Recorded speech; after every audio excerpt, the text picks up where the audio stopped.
नमस्कार, आप सभी का मेरे श्याम जी चैनल पर स्वागत है। अगर आपको यह कहानी अच्छी लगे तो चैनल को लाइक, शेयर और सब्सक्राइब जरूर करें। एक समय की बात है, गणेश भगवान जी ने यह विचार किया कि वह क्यों न पृथ्वी पर जाकर लोगों की परीक्षा लें। तो वह पृथ्वी पर जा पहुंचते हैं। वह एक छोटे से बालक का रूप ले लेते हैं जिसका नाम है विनायक। चोटी में चावल और चमची में दूध लेकर पूरी हर जगह पर बोलते हैं कि कोई इसकी खीर बना दो, कोई इसकी खीर बना दो। लोगों ने मजाक करना शुरू कर दिया, भला चम्मच में दूध और चोटी के चावल की कैसे खीर बनेगी। लोग इसका मजाक बनाने लगे। तभी एक बुढ़िया माँ थी, उन्होंने कहा कि लाओ बेटा, मैं इसकी खीर बनाऊंगी। तो वो गणेश जी बोलते हैं कि अंदर से आप कोई बर्तन लेके आओ, और वो अपना चूल्हे की सफाई करके और अंदर से एक छोटी सी कटोरी लेकर आती हैं। तो विनायक बाबा बोलते हैं, इतना छोटा बर्तन ही, जो तुम्हारे घर में सबसे बड़ा बर्तन है वो लेकर आओ। तो बुढ़िया माई एक टोकना लेकर आती हैं और उसको धोकर खीर बनने के लिए चढ़ा देती हैं। विनायक बाबा बोलते हैं, मैं अभी थोड़ी देर में आता हूँ। तो बुढ़िया माई खीर बनाने लगती है। खीर के ऊपर मोटी मलाई देखकर बुढ़िया माई का मन चल जाता है और वह दरवाजे की ओट में बैठकर खाने लग जाती है।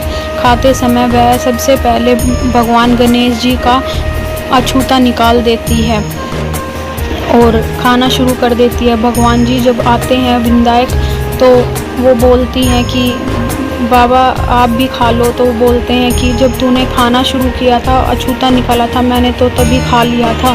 तो बुढ़िया माई शर्मा जाती है और विनायक बाबा बोलते हैं कि ये खीर, बची हुई खीर गांव के बच्चों में बांट दो। बुढ़िया माई बोलती हैं कि मेरे घर में तो बांटने के लिए, जिमाने के लिए कोई बर्तन भी नहीं है, और पूरे गांव के बच्चों को बुला लेती हैं। विनायक बाबा बोलते हैं कि घर में कोई फटा पुराना कोई कपड़ा हो तो वो दे दो। तो बुढ़िया माई एक फटा हुआ कपड़ा विनायक बाबा को दे देती है। विनायक बाबा जैसे टुकड़े कर करके बच्चों के सामने रखते जाते हैं, वे चांदी के बर्तन बन जाते हैं। और बच्चे जब खीर खा लेते हैं तो विनायक बाबा बोलते हैं कि सभी इन बर्तनों को अपने घर ले जाना, बुढ़िया माई से इतने बर्तन नहीं धुलेंगे। पूरे गांव में हो जाता है, जिस बुढ़िया माई के खाने के लिए नाज नहीं था, आज उसने चांदी के बर्तन बांटे हैं। और विनायक बाबा बुढ़िया माई से खुश होकर चलते हुए बोलते हैं कि बोल बुढ़िया माई, तुझे क्या चाहिए।